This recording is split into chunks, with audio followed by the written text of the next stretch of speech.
SESI e SENAI, iniciativas da CNI, Confederação Nacional da Indústria, apresentam. A indústria têxtil emprega quase 2 milhões de pessoas no Brasil. Provavelmente uma delas produziu as roupas que você está vestindo agora. O Futura Profissão veio para São Sebastião do Paraíso, em Minas Gerais, conhecer uma inovação que pode aumentar as oportunidades, fazer com que o setor empregue ainda mais pessoas, além de valorizar questões importantes como saúde, segurança no trabalho e inclusão.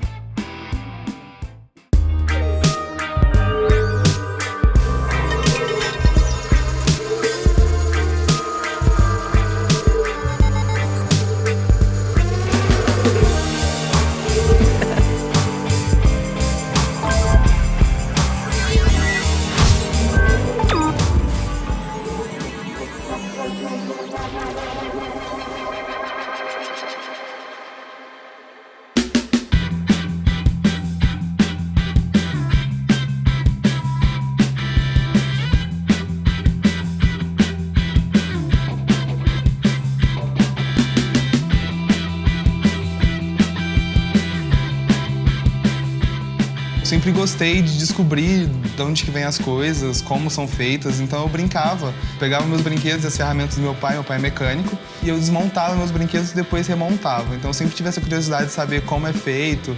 E eu sempre brinquei também com as maquiagens e os panos da minha avó, então eu sempre gostei de me vestir de outras coisas e poder ser várias coisas ao mesmo tempo. Eu digo que eu sempre vivi entre panos e papéis, porque minha avó é costureira e minha mãe é professora. Por eu fazer teatro, ela sempre está fazendo meus figurinos, então eu tenho sempre esse incentivo da minha avó. Foi até ela que viu e me indicou o Senai. E quando eu falei para ela do projeto, ela se interessou muito por ser a área que ela trabalha e por ser uma coisa inovadora, uma coisa diferente do normal. E esse aqui que é o projeto? Sim, sim. O nosso projeto é um acelerador manual para a máquina de costura, onde a gente retira a aceleração do pedal de uma máquina convencional, uma máquina de costura convencional, e a gente passa a aceleração para as mãos através de uma alavanca. Eu trabalho na área de confecção do vestuário já há algum tempo, e antes de ser instrutora, eu era empresária. Você dá aula aqui, mas Isso. Formada em moda. Em moda. Eu já tenho experiência no Senai já desde antes, né? Então, assim, aos 14, 15 anos, eu já venho começando a fazer curso do Senai. Quais foram os cursos? Olha, eu fiz confecção do vestuário, né? Modelagem e fiz vitrinismo. Eu fiz o curso de processos logísticos aqui pelo Senai e eu fui convidado pela Vanessa para fazer parte do projeto, por eu já ter esse conhecimento na área administrativa de uma empresa, para eu já ter feito um curso administrativo antes do curso de processos logísticos. E como que vocês começaram a trabalhar juntos? Dentro do Senai existe o Inova Senai, que é um programa onde você inscreve projetos inovadores. A Ana, ela criou o projeto e ela convidou a gente para fazer parte da equipe. E eu fui auxiliado pela Vanessa, porque a minha parte foi a parte de vendas do produto, a parte de marketing, juntamente com a Vanessa, que ela ficou responsável por fazer o Canvas, o plano de negócio, toda a parte administrativa do projeto. O projeto Inova, ele visa a criação de um modelo de negócio, desde a concepção do produto, do ponto de vista comercial, a busca de logística, de distribuição. A gente tem que colocar um produto no mercado, mas um produto que seja bem planejado. E quais foram as lições do curso de aprendizagem, tanto de logística quanto de costura, que vocês utilizaram no projeto? A costura, por trabalhar a parte técnica, né, por ser uma máquina de costura, e com uma Ana já tem esse conhecimento mecânico também, então ela soube auxiliar no produto. E a logística, por trabalhar com esse planejamento, estratégia, para inserir o produto no mercado de trabalho. E como que esse problema afeta a sociedade? A inclusão social mesmo é de você poder igualar os deficientes físicos no mercado de trabalho, porque não só ele tirar a linha, mas ele ser um costureiro no ramo têxtil, ele poder trabalhar assim como qualquer outra pessoa. Se estamos aqui hoje, é porque nossos antepassados, ainda nas cavernas, fizeram roupas para se aquecer. E mesmo nos lugares mais quentes eram feitas roupas de fibras vegetais. Utilizando peles de animais, as peças eram costuradas com agulhas de osso. As roupas de linho surgiram no Egito Antigo. Os homens usavam um pedaço de tecido amarrado na cintura e andavam sem camisa. Já as mulheres vestiam um longo vestido. Na Idade Média, os artesãos passaram a usar não só os fios, mas também joias e pedras preciosas nas vestimentas. O ofício de tecelão permaneceu como uma arte manual, passada de geração para geração. Até a Revolução Industrial, quando a costura passou a ser feita com a ajuda de máquinas. O primeiro modelo foi patenteado em 1790 por Thomas Sand, uma máquina de costura para trabalhos em couro. Em 1830, o alfaiate francês Barthélemy de Monnier foi o primeiro a criar uma máquina a ser vendida em larga escala. Sua inovação foi inspirada na forma de trabalhar das costureiras de Lyon. A máquina dava 200 pontos por minuto e era quase 10 vezes mais rápida do que a costura manual. Hoje, as máquinas de costura são capazes de executar uma série de funções, como pregar botões, bordar e ainda fazer 1.500 pontos por minuto.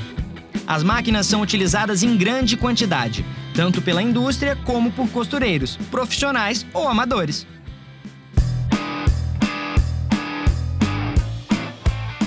Apesar de toda a tecnologia empregada, costurar ainda é um trabalho manual que exige cuidado meticuloso. E quando se fala de lingeries, a atenção dos costureiros deve ser redobrada. Para conhecer mais sobre essa atividade, viemos até a Duzane, uma das maiores fabricantes desse tipo de produto no Brasil. Quais as vantagens que a Duzane teve em trabalhar em parceria com os alunos do Senai? São muitas vantagens. A gente pega um aprendiz, coloca no Senai e eles já aprendem um pouco, já vem com uma bagagem para a empresa. E esses jovens aprendizes hoje, para nós, é muito importante, porque são muitos talentos que vêm dessa parceria. Pessoas que, às vezes, nem sabem muito bem ainda o que quer, chega aqui dentro da empresa, se descobre, se vê em algum setor e se deslancham com o tempo. Qual a sua função dentro da empresa? Estou como coordenadora de produção, onde eu acompanho todo o processo produtivo, eu direciono onde vai ser produzido, são células de produção separadas, eu cobro a produção, onde a gente tenta fazer com a melhor eficiência, com a qualidade, o produto, para que chegue na data certa no comercial. Algumas das inovações que a empresa tem hoje é um corte totalmente automatizado, onde a gente possui uma máquina de corte a laser, um corte preciso, que ajuda bastante no processo produtivo. E como o acelerador manual para a máquina de costura contribuiu para a sua empresa? Isso abre uma vazão muito grande para nós de que a gente possibilita contratar cadeirantes, possibilita contratar pessoas com deficiências, que hoje a gente está muito limitada em outros tipos de deficiência que não seja o cadeirante. No Brasil existe a lei de cotas, então uma porcentagem de funcionários dentro da empresa tem que ser de deficiente físico. Porém, não tem um maquinário necessário para que eles possam trabalhar igual aos outros funcionários. Então a gente está criando esse equipamento para igualar eles dentro do mercado de trabalho no setor têxtil, deles poderem operar uma máquina e não só tirar linhas da produção. Nós queríamos realmente a inclusão total, que ele se sentisse um costureiro e não somente uma pessoa auxiliando o costureiro, tá? E isso financeiramente para ele também fazia muita diferença. E como foi que surgiu a ideia? Um deficiente físico me procurou porque ele não conseguia mais estar fazendo a mesma função que ele exercia antes.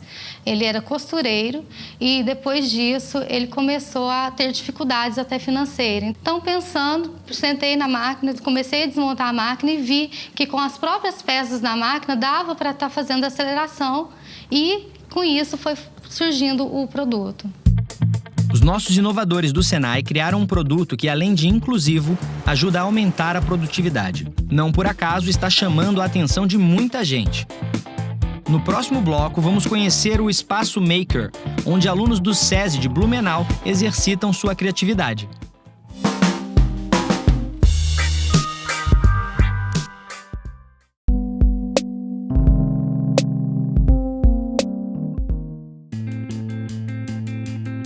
Estudei até o 5º ano na escola onde minha mãe dá aula, então eu sempre tive esse contato com a educação, porque minha mãe é professora. Quando eu saí da escola da minha mãe, eu fui para uma escola que meu pai escolheu por ter uma matéria chamada do empreendedorismo, trabalhar com essa área de empreendedorismo dentro da escola. E depois eu fui para o ensino médio, que é uma escola estadual, onde eu tô até hoje. Na minha escola também tinha a Feira de Ciências, né, que era o ponto mais forte da escola, onde a gente tinha que desenvolver projetos, produtos e estar expondo nessa feira. Era interessante que a gente tinha que administrar conflitos. Professores de matemática sempre impulsionou assim, vamos vender então um produto, vamos fazer uma dinâmica. Então sempre foi muito dinâmica as minhas aulas, então isso contribuiu para o meu aprendizado, sim. Então vocês já estavam ambientados, acostumados com o estímulo à prática, o estímulo à criatividade. Como foi entrar no Senai? Eu posso estar traçando projetos e contando com a ajuda da supervisão técnica, da direção, que eles estão sempre vendo um jeito de estar colocando os projetos, os sonhos virando realidade, né? E o que é uma escola inovadora para vocês? Uma escola inovadora para mim é aquela que abre portas para o aluno. Não só o professor da aula, mas o professor poder aprender com o aluno.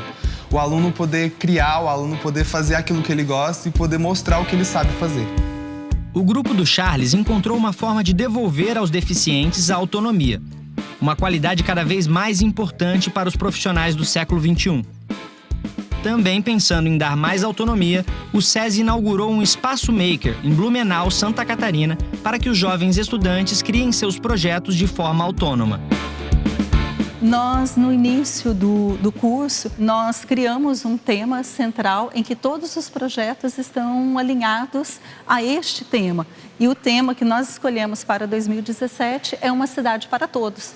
Então, através deste tema, os alunos criam os projetos, propondo soluções alternativas para a problemática que você encontra nas cidades, né? Aqui dentro, quais são as principais competências e habilidades que eles desenvolvem? São as competências requeridas no século XXI.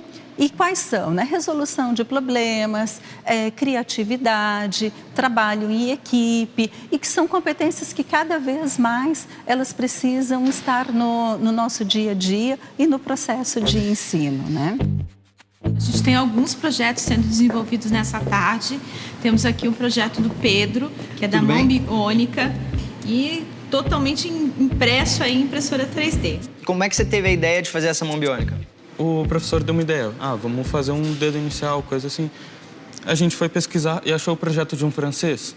A gente baixou os arquivos desse projeto e agora está imprimindo na impressora. Você já tem aqui uma mão, todos os ossinhos da mão, aquele braço ali. Quanto tempo leva para imprimir isso tudo? Isso tudo levaria mais do que um dia. E por que fazer isso? É para substituir um membro, por exemplo? Seria o trabalho de uma prótese, certo? O Espaço Maker, ele surgiu da necessidade em criar soluções para que a gente possa auxiliar as crianças a ter um conhecimento mais apropriado dessas questões científicas, da questão matemática, mas que fosse de uma maneira prazerosa de aprender. Então, eles estão desenvolvendo um aplicativo. E aí, vamos falar um pouquinho do aplicativo deles pra gente. A gente vai fazer um aplicativo. No caso, ele é o YucaS, que a gente vai fazer sobre a carona solidária. Ele vai funcionar da seguinte maneira. Ele vai ter uma agenda e nessa agenda você vai botar os dias que você pode ir e se você vai dar carona ou não. Você pode dizer lá também os dias que você não tá a fim de dar carona pra ninguém. Tem vários aplicativos, só que eles têm muitos deles... Cobra, né? Todos eles cobram. Esse não é pra cobrar, é pra ser solidário. É pra ser solidário e... Cooperativo, as pessoas se ajudarem e também gastar menos. Também esse aplicativo tem 2 focos. O foco é diminuir o trânsito e meio ambiente, que no caso para ajudar o meio ambiente por causa da poluição. Menos carro na rua, menos emissão de gás carbônico. Sim. Esse projeto é desenvolvido ao longo do ano e em novembro os alunos participam de uma grande feira de descobertas e invenções, onde eles vão mostrar para a cidade, para toda a sociedade, os projetos que eles identificaram, as soluções possíveis para a nossa cidade e, quem sabe, tornar ela exequível, né, tanto por poder público ou por alguma empresa que queira adotá-lo. Conta pra gente aí sobre esse projeto. Nosso projeto, a gente acabou optando por usar água da chuva. A gente vai coletar essa água da chuva com as próprias canaletas das casas e dividir essa água com um sensor de pH em muito e pouco ácida. A muito ácida a gente vai usar para algumas tarefas, como descarga, coisas que a gente não entra em contato, e a pouco ácida a gente consegue até usar em banheiro e essas coisas. E fazendo isso a gente chega a substituir 60% da água de uma casa. Então, o banheiro gasta 60% de água da casa inteira. Poderia substituir também a do chuveiro, talvez, depende do pH da água. Dependendo do pH. Ali é o quê, aquele copinho? um protótipozinho de o captador com uma válvula que ele vai liberar quando precisar, sozinho, a água pra gente. E depois a gente vai emendar já ele no irrigadorzinho de horta. Obrigado, Ana. Adorei o projeto de vocês. Eu espero voltar aqui para conhecer esse projeto evoluindo e mais projetos ainda. Obrigado, Rochelle. Obrigada, foi um prazer recebê-la aqui com a gente. E tem mais gente ainda criando coisa por aí, não tem? Temos várias turmas acontecendo todas as semanas, muitos alunos vindo ainda. Todo dia temos novos projetos acontecendo, novas ideias, novas inovações. Próxima vez que você vier, você vai ver coisa diferente.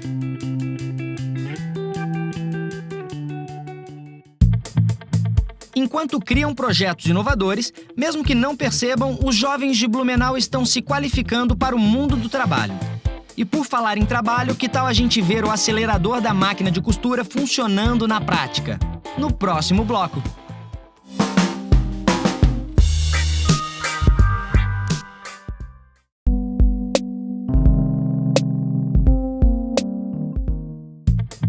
No episódio de hoje, vimos como os inovadores encontraram uma forma de incluir pessoas com deficiência no setor do vestuário, podendo ainda aumentar a produtividade dos demais trabalhadores.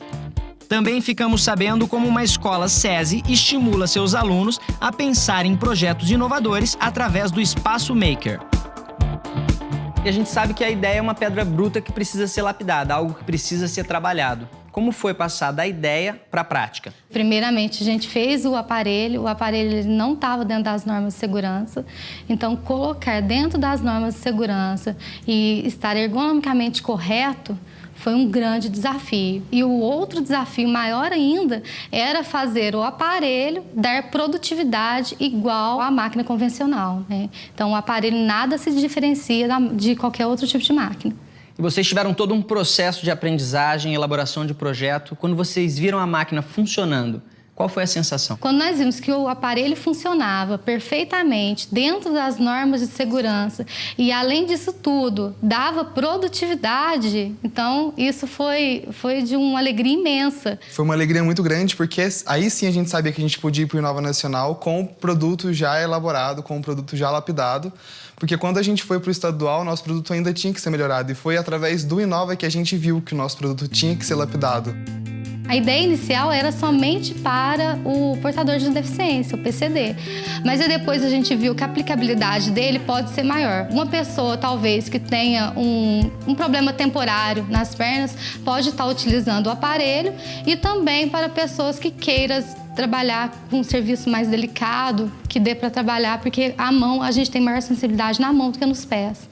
Como foi o processo de apresentação do projeto? Primeira etapa, segunda, competição, tudo? O Inova, ele passou por duas fases. A etapa estadual, né, que era uma classificação para podermos estar entrando na etapa nacional. E depois a gente foi para a etapa nacional, que foi junto com a Olimpíada do Conhecimento. Então, foi um evento muito grande, um evento onde tivemos a oportunidade de aprender muitas coisas. Então, foi uma experiência única que tivemos na etapa nacional. E, com isso, na etapa nacional, conseguimos estar tendo uma boa classificação, que foi uma surpresa, porque tinha muitos projetos inovadores, bons, né, também, concorrendo com a gente. A gente viu que o nosso produto, ele podia ser comercializado sim, né, e poderia estar agregando para mais tipo de pessoas, né, não só mesmo para o deficiente físico. Então, essa que foi a grande vitória do projeto. Para criar um acelerador de máquina de costura, os inovadores vão precisar de joelheira, hastes de ferro e a própria máquina de costura industrial. O acelerador, feito a partir de peças da própria máquina, funciona da seguinte forma. As hastes de ferro que ligam a máquina à joelheira e ao pedal são retiradas do lugar. Depois, elas são instaladas novamente, mas em uma posição invertida, do lado de cima, próximo ao cotovelo do costureiro. O costureiro pode acionar o motor apenas movendo o antebraço e controla a velocidade da máquina sem utilizar o pé. Bom, Charles, Ana Maria, do lado de vocês está o Fábio, ele é da Talento Moda, ele trabalha com roupas e ele é um cliente em potencial para vocês. Eles são os donos desse projeto aqui e agora é com vocês. Então, o nosso projeto é um acelerador manual para máquina de costura para deficientes físicos. O que a gente fez foi retirar o pedal que existe numa máquina e a gente passou a aceleração para as mãos através desse aparelho. Não existe nenhum ajuste que a gente faça no maquinário. Então, o nosso aparelho ele é colocado no lugar da joelheira, que existe na máquina já convencional, e a aceleração toda é feita com as mãos e existe o retrocesso também para poder fazer o arremate da costura. Ele possui um sistema bem leve e está dentro dos padrões de segurança e ergonomia que uma empresa deve ter. E o acelerador manual de vocês foi feito com que peças? Bom, foi da própria máquina. Como eu precisava do campo livre, eu fui retirando as joelheiras e vi que aquelas peças estavam sobrando e fui remontando o aparelho a partir dessas peças. E hoje eu cheguei aqui e eu quero comprar. Quanto custa esse produto? Tá mais ou menos para R$250 já de produto para venda. A fabricação dele consegue ainda estar baixando um pouquinho o preço, mais ou menos 120, mais ou menos. Bom, eu vi alguns ganhos para a gente com esse produto. Primeiro que hoje os PCDs na empresa, geralmente, como ela disse, é utilizado mais para fazer serviços auxiliares, né, que não precisa de uma especialização. Já com esse aparelho, a gente pode utilizar, por exemplo, alguém que tem deficiência nas pernas para costurar. Hoje, sem o aparelho, acho que não tem como a gente imaginar isso. Uma pergunta. Basicamente, a gente tem mais forças na perna. Então, quando a gente faz o movimento com a perna, não tem tanto esforço quanto com o braço. Ele é um aparelho pesado, força muito a mão, pensando numa lesão por esforço repetitivo, alguma coisa desse tipo? Nós fizemos no aparelho uma compensação de peso. E assim que ele é acionado, ele consegue voltar com maior facilidade. Então, ele é muito leve. Somente com o peso do antebraço, consegue-se fazer aceleração como se fosse imperceptível na máquina. Então, tá na hora da gente ver esse acelerador manual funcionando. Vambora? A aceleração, o ponto morto da máquina começa na altura da mesa. É só você colocar na altura da mesa e você vai achar o ponto morto da máquina.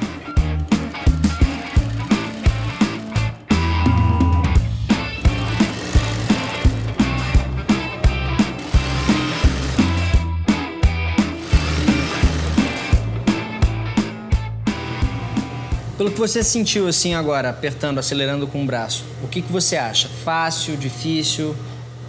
Eu achei muito prático, muito fácil. Eu aprovei o aparelho. É possível de se adaptar? Muito possível. Eu não tenho tanta prática assim para costurar, vocês puderam perceber, mas mesmo assim eu fiz a costura. E queria aproveitar para parabenizar os desenvolvedores do aparelho, que hoje é um produto, né? Nós, da Talento, com certeza vamos utilizar bastante esse produto. Fico muito feliz que esse aparelho foi desenvolvido para a indústria, né? Então, o que você está me falando me deixa realmente muito realizada. Tá assinando embaixo que o negócio valeu a pena. Sim, nossa, isso é um grande apoio. E o que você pretende criar no futuro ainda? A gente pretende implementar mais objetos nessa área têxtil para poder incluir mais pessoas no mercado de trabalho. Porque hoje em dia existe a lei de cotas, mas a empresa não tem esse maquinário específico para eles. Então a gente quer uma igualdade dentro do mercado de trabalho. Os inovadores de hoje mostraram que, às vezes, trocar os pés pelas mãos pode ser uma excelente ideia. Com uma iniciativa simples, eles podem oferecer uma boa oportunidade de emprego para muita gente. Se você quer conhecer outros projetos que rimam inclusão com inovação, continue assistindo os próximos episódios do Futura Profissão Inovadores.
Uma parceria SESI e SENAI, iniciativas da CNI, Confederação Nacional da Indústria.